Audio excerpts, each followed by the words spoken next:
24th November 1942, Pitomnik Airfield, Stalingrad Pocket.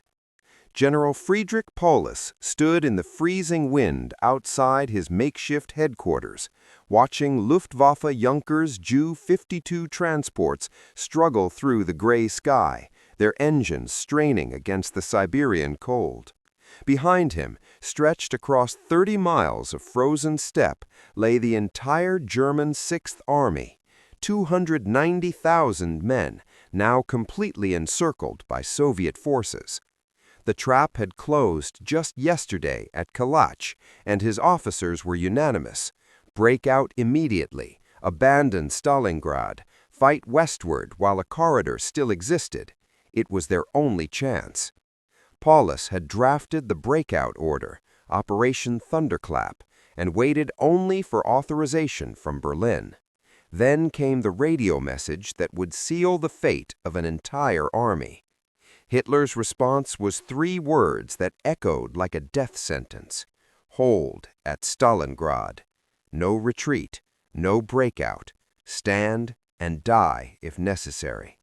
Paulus read the message twice, his aristocratic face betraying no emotion, though his hands trembled slightly in the cold. Around him, officers waited for orders that would never come. They didn't know it yet, but those 3 words had just condemned most of them to frozen graves on the Russian steppe. The question that would haunt military historians for decades was simple and terrible: why? Before we begin, don't forget to subscribe for more untold stories from the Second World War. Where are you watching from, and what would you have done if your commander refused to let you escape certain death? The perfect trap: how the ring closed. To understand Hitler's catastrophic decision, we must first understand how 290,000 German soldiers came to be encircled in the first place. Operation Blue, launched in June 1942, was Germany's grand summer offensive aimed at capturing the Caucasus oil fields and the industrial city of Stalingrad on the Volga River. By August, General Paulus's Sixth Army, one of the Wehrmacht's premier formations, had reached Stalingrad and begun a grinding battle through its ruins. The fighting in Stalingrad was unlike anything the Wehrmacht had experienced. General Vasily Chuikov's Soviet 62nd Army transformed the bombed city into a 3-dimensional killing ground. Every building became a fortress. Every pile of rubble concealed a firing position. The Germans called it Rattenkrieg, rat warfare, where soldiers fought floor by floor, room by room, sometimes for a single staircase.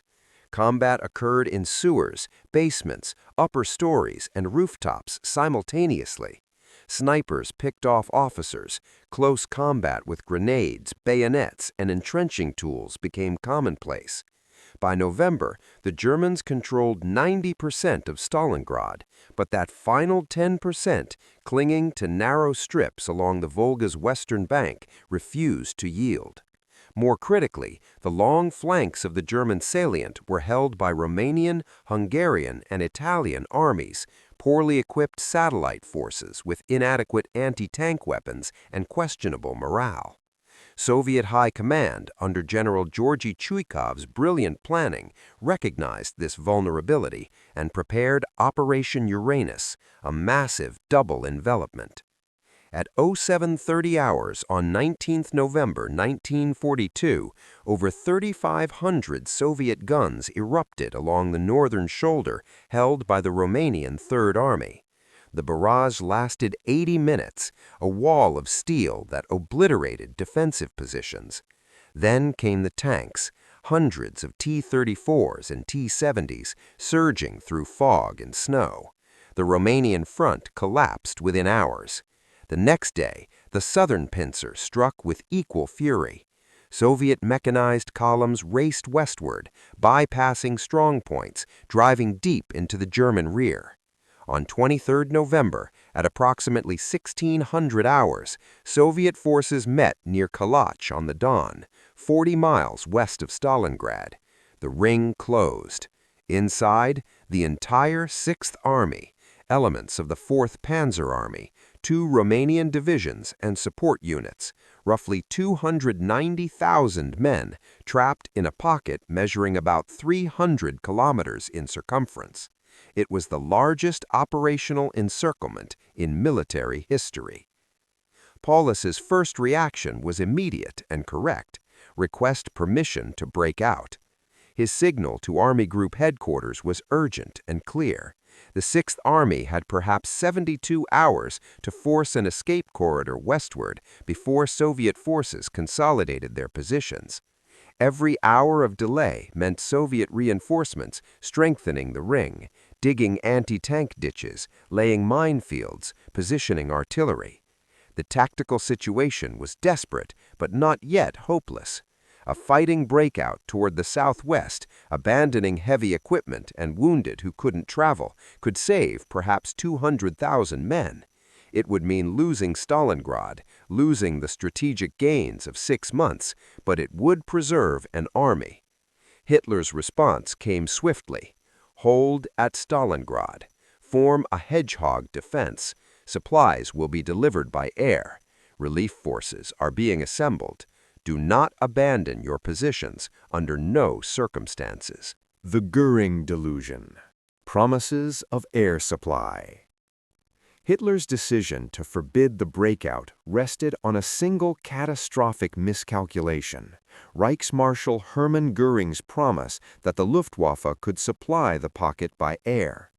During a conference at the Wolfschanze on 23 November, as news of the encirclement reached Hitler's headquarters, Göring made the assurance that would doom 290,000 men. "Mein Führer, the Luftwaffe can supply the 6th Army," Göring declared with his characteristic bombast.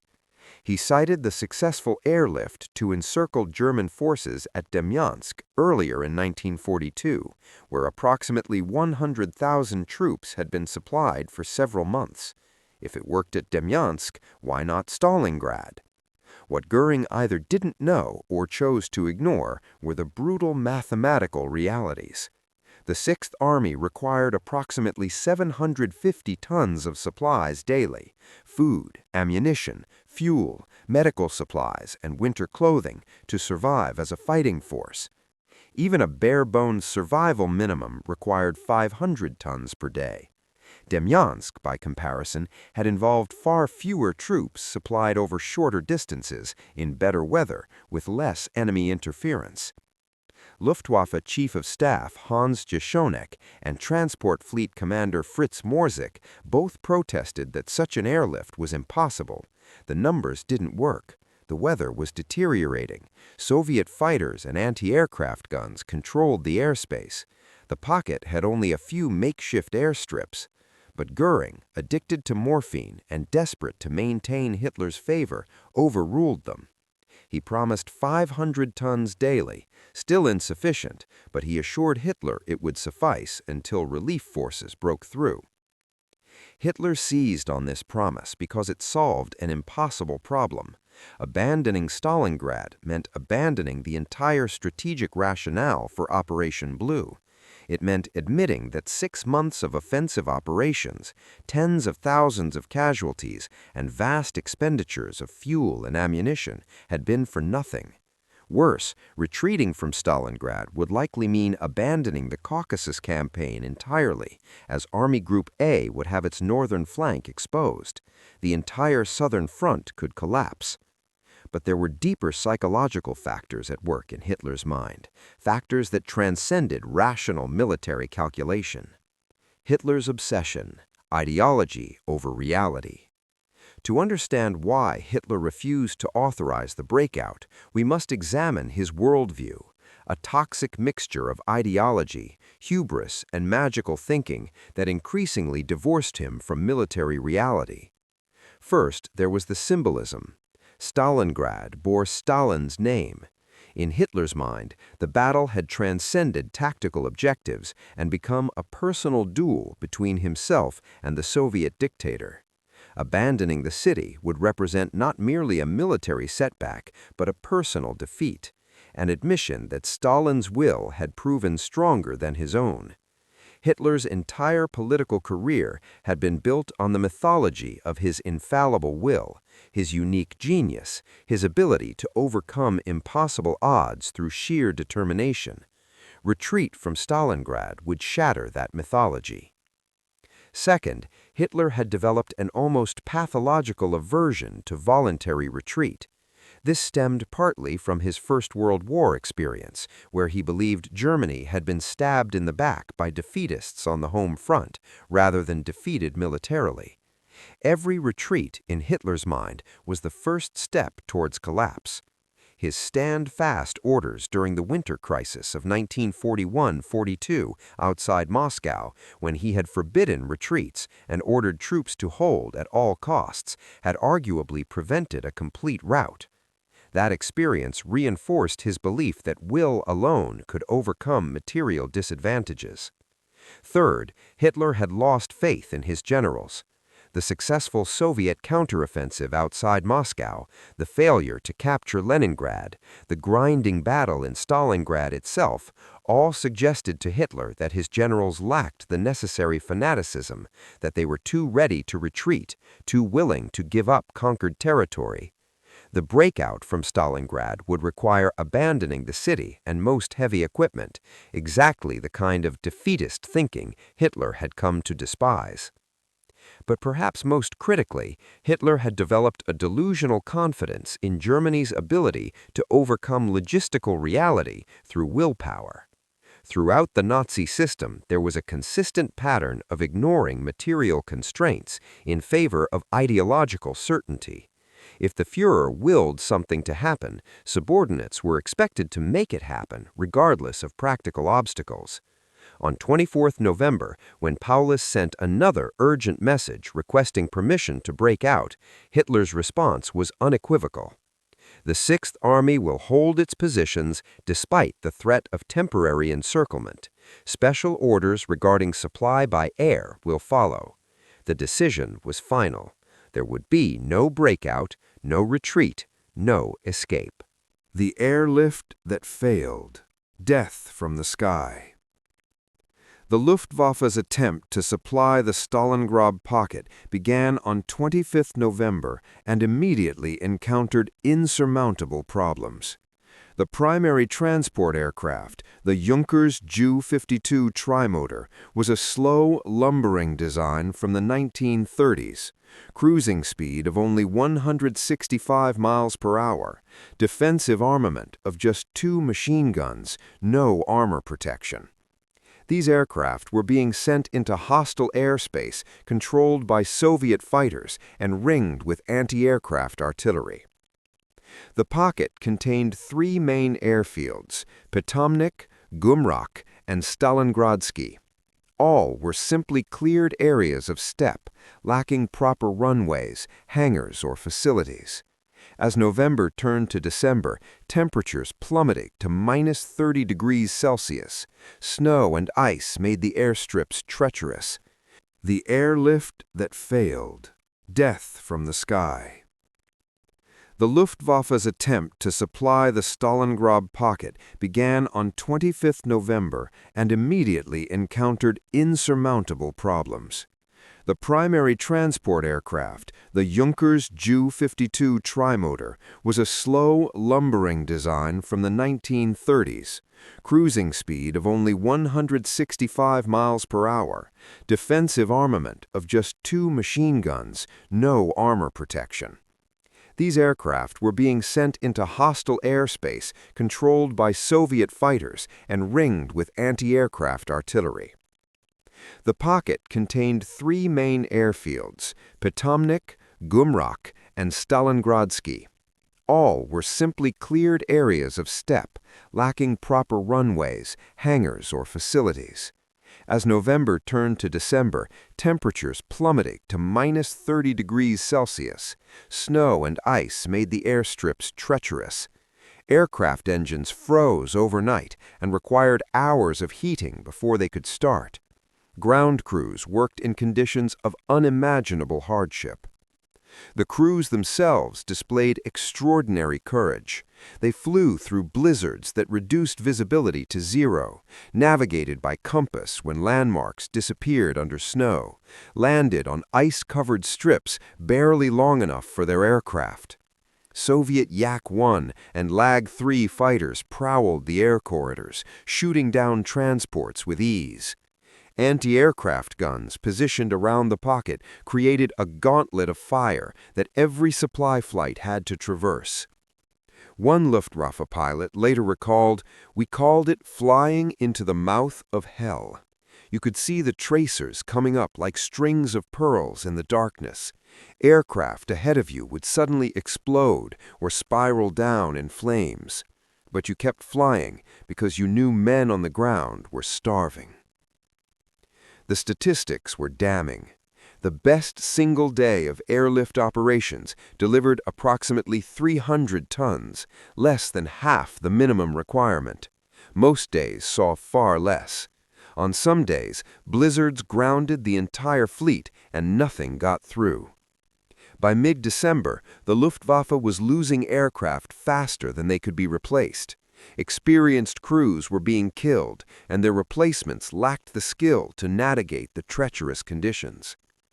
Inside the pocket, German soldiers watched the sky desperately for the sound of Ju-52 engines. When aircraft did land, guards had to prevent starving men from storming the planes. Rations were cut repeatedly, first to half portions, then quarter portions, then even less. By late December, soldiers received 200 grams of bread per day, supplemented by thin soup. Horses were slaughtered and eaten. Leather belts were boiled for minimal nutrition. Men began dying not from combat, but from starvation. On 8 December, General Paulus sent another message to Hitler. The airlift was failing catastrophically, the army was starving, disease was spreading, and unless relief arrived soon or a breakout was authorized, the Sixth Army would cease to exist. Hitler's response remained unchanged. Hold at Stalingrad. Relief is coming. Maintain your positions. Operation Winter Storm. Relief that came too late. While Paulus's army slowly starved, Field Marshal Erich von Manstein, perhaps the Wehrmacht's most capable operational commander, assembled a relief force. Operation Winter Storm launched on 12 December with the 4th Panzer Army driving northeast toward the pocket. The attack made initial progress against fierce Soviet resistance. By 19 December, German advance units had closed to within 35 miles of the pocket perimeter, close enough that soldiers inside the Kessel could hear the distant thunder of artillery. This was the critical moment. If Paulus launched a simultaneous breakout toward the relief force, abandoning Stalingrad, abandoning heavy equipment, but preserving his army, 200,000 men might be saved. Manstein sent a carefully worded message suggesting exactly this course of action, using veiled language to avoid directly contradicting Hitler's orders. Paulus faced an agonizing choice.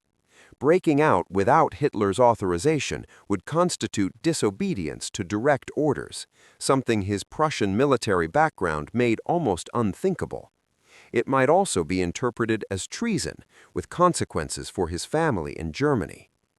More practically, his army was already weakened by starvation. Could soldiers who could barely walk manage a fighting breakout through Soviet lines? But the real obstacle was Hitler. On 21 December, when Paulus requested permission to begin the breakout operation, Hitler's response was swift and absolute. The Sixth Army would remain in its positions. No retreat. Hold Stalingrad at all costs. Paulus obeyed. The moment passed. Soviet forces, recognizing the danger, launched powerful counterattacks against Manstein's relief force. By Christmas, Operation Winter Storm had stalled and then collapsed. The relief force retreated to prevent its own encirclement. The distance to the pocket increased. 40 miles, 50 miles, 60 miles. hope died. Why did Hitler refuse even now when the breakout was tactically feasible? Several factors converged. First, breaking out meant abandoning Stalingrad, the admission of defeat he psychologically could not make. Second, Soviet offensives elsewhere threatened the entire southern front. If the Sixth Army broke out, the resulting chaos might trigger a general collapse. Third, Hitler had convinced himself that another relief attempt would succeed, that wonder weapons would turn the tide, that sheer will would prevail. But beneath these rationalizations lay a darker truth. Hitler had begun to view the Sixth Army not as soldiers to be saved, but as a symbolic sacrifice. Their suffering would demonstrate German resolve. Their deaths would inspire the home front. In Hitler's increasingly deranged worldview, 290,000 men had become chess pieces in an ideological struggle where material reality no longer mattered. The death sentence, promotion, and martyrdom. As January 1943 brought the final Soviet offensive to crush the pocket, conditions inside became apocalyptic. The airlift had dwindled to almost nothing. Rations consisted of watery soup and perhaps 100 grams of bread per day. Soldiers looked like walking skeletons. Frostbite claimed thousands of limbs. Typhus and dysentery spread through overcrowded bunkers. The wounded lay in frozen cellars without medical supplies, their groans falling silent as they died from shock and exposure. Soviet forces launched Operation Ring on 10th January, a systematic compression operation designed to destroy the pocket in segments. Artillery barrages pulverized German positions. Soviet infantry and tanks advanced through blizzards against defenders too weak to resist effectively.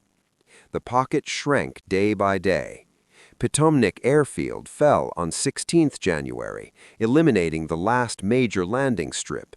Wounded could no longer be evacuated. On 22nd January, Soviet forces split the pocket in two, isolating Paulus's headquarters in the southern sector from the northern group. Each pocket now fought its own desperate battle. German soldiers knew the end was near. Some wrote final letters home. Some simply waited to die. Some, driven mad by starvation and trauma, wandered into no man's land and were shot. Then came Hitler's final, cynical gesture. On 30th January 1943, the 10th anniversary of the Nazi seizure of power, Hitler promoted Paulus to Field Marshal, the highest rank in the Wehrmacht. The message was unmistakable. No German field marshal had ever surrendered in the field. Paulus was expected to commit suicide, providing a dramatic martyrdom for propaganda purposes. His death would prove that Germans fought to the last breath, that National Socialist ideology created warriors superior to mere mortals. But Paulus refused this role. On 31st January, Soviet troops stormed his headquarters in the basement of the Univermag department store. Paulus, emaciated and lice-ridden, surrendered the southern pocket. The northern group, under General Karl Strecker, fought on until 2nd February before laying down arms. Of 290,000 men encircled in November, approximately 91,000 marched into Soviet captivity. Barely alive, most weighing less than 100 pounds. Only 6,000 would ever return to Germany. The remainder, roughly 200,000 men, died in the pocket from combat, starvation, disease, or cold. An entire army had been sacrificed because one man refused to admit defeat. The ideology of death. Why Hitler chose sacrifice. In the final analysis, Hitler refused to let the Sixth Army escape Stalingrad because his entire worldview was built on the primacy of will over material reality. In his mind, retreat was always wrong, compromise was weakness, and sacrifice was glorious. The deaths of 290,000 men were acceptable, even desirable, if they demonstrated ideological purity and fanatical determination. This attitude reflected broader patterns in Nazi ideology. The regime consistently prioritized symbolism over substance, ideology over logistics, and willpower over rational calculation. Resources that could have evacuated wounded soldiers were instead used to evacuate Hitler's personal archives from Stalingrad. Fuel that could have supplied the breakout was saved for future offensives that would never come. Food that could have sustained the trapped army was stockpiled in rear areas. Hitler's decision also reflected his increasing detachment from reality. By late 1942, he was spending most of his time in military headquarters, surrounded by yes-men, insulated from the consequences of his decisions. He moved phantom divisions on maps, ordered attacks by armies that no longer existed, and refused to accept any information that contradicted his preconceptions. The suffering of the Sixth Army was an abstraction to him, numbers on a casualty report, not human beings freezing and starving in hellish conditions. Moreover, Hitler had begun to see strategic defeats as opportunities for propaganda victories. The destruction of the Sixth Army could be portrayed as a heroic last stand, a Teutonic sacrifice against Asiatic hordes, proof of German superiority even in defeat. Goebbels's propaganda machine immediately began spinning the disaster, portraying Stalingrad as a glorious martyrdom rather than the catastrophic military failure it actually was. One German officer who survived captivity later wrote, "Hitler sent us to Stalingrad to die, not because it served any military purpose, but because our deaths served his mythology. We were sacrificed on the altar of his ego, and he called it strategy." The ripple effects, consequences of refusal. Hitler's refusal to authorize the breakout had consequences far beyond the immediate loss of the Sixth Army. The destruction of 290,000 German soldiers, including irreplaceable officers, NCOs, and specialists, created a gap in Wehrmacht capability that could never be filled. Every subsequent German operation on the Eastern Front was hampered by this loss of experienced leadership and combat power. The psychological impact was equally devastating. German soldiers throughout the Wehrmacht realized that Hitler would sacrifice entire armies for symbolic objectives. Officers lost faith in the strategic decision-making at the highest levels. The myth of German military invincibility shattered. Morale, already strained by years of warfare, began its terminal decline. For the Soviet Union, Stalingrad represented not just a military victory, but a psychological turning point. The Red Army had proven it could not merely survive, but systematically destroy the Wehrmacht's best formations. Stalin's Order 227, not one step back, had been vindicated. Soviet commanders gained confidence in operational-level warfare that would serve them well in subsequent offensives. The Allies, watching from London and Washington, recognized that Germany had suffered a mortal wound. The strategic initiative had passed permanently to the Soviet Union. The tide had turned irreversibly. From February 1943 onward, the Wehrmacht would fight a defensive war, retreating step by bloody step toward Berlin. Reflection: the cost of fanaticism.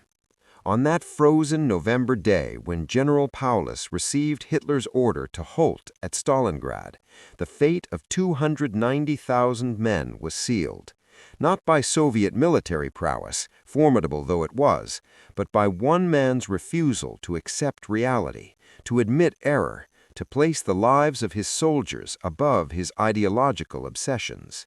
The soldiers who died in Stalingrad pocket were not casualties of necessary strategic sacrifice. They were victims of Hitler's megalomania, Guring's incompetence, and a system that prioritized ideology over human life. They froze and starved, while their commander-in-chief, warm and well-fed in his East Prussian headquarters, moved pins on maps and talked of wonder weapons and final victories. The young men who crossed the Volga in August 1942, confident in German superiority and expecting quick victory, could not have imagined they would die slowly of starvation in frozen bunkers while their leader forbade them to save themselves. But that was their fate, condemned not by enemy action, but by their own supreme commander's refusal to let them escape. Hitler's decision to forbid the breakout from Stalingrad stands as one of the most catastrophic command failures in military history. It demonstrated that fanatical ideology, when given absolute power over military strategy, leads inevitably to disaster. It proved that will alone cannot overcome mathematics, logistics, and reality. And it showed that leaders who see soldiers as expendable symbols rather than human beings will sacrifice any number of them for the sake of their own delusions. The frozen corpses scattered across the steppe outside Stalingrad testified to a simple truth.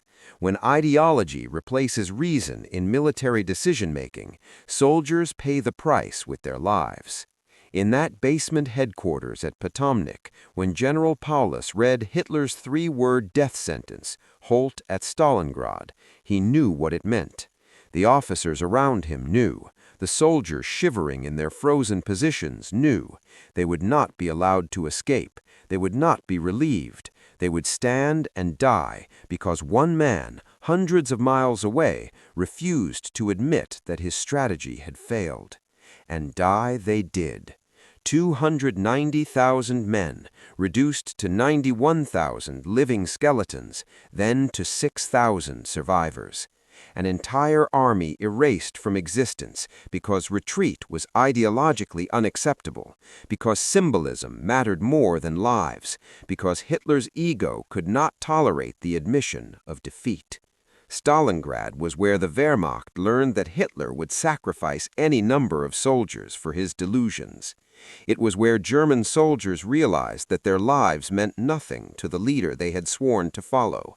It was where the myth of the genius Führer died in frozen hell alongside 250,000 men who deserved better than to be pawns in a madman's game.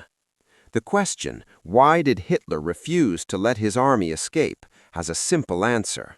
Because in his twisted worldview, their lives were less important than his mythology. And 290,000 men paid for that calculation with their lives. But while Stalingrad devoured an entire German army in the east, American forces were beginning their own desperate struggle in the Pacific, where Japanese soldiers fought with equally fanatical determination. Join us next time as we uncover the story of Guadalcanal, where U.S. Marines landed on a jungle island and fought for 6 months in a battle that would determine who controlled the Pacific.